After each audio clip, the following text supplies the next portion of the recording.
திருப்பாவை பாசுரம் 8. கிழானம் வெள்ளென்று சிறுமை சிறு வீடு மேவான் பரந்தனகான்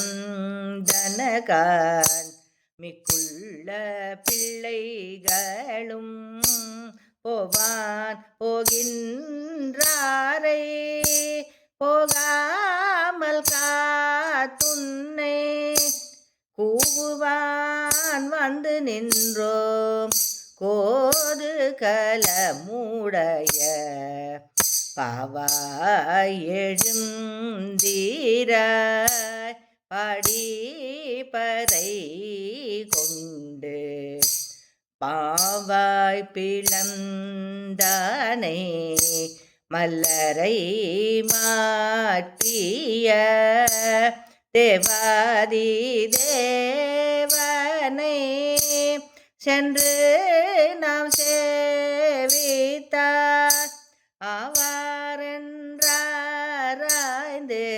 அருளேலோரெம்பாவாய்.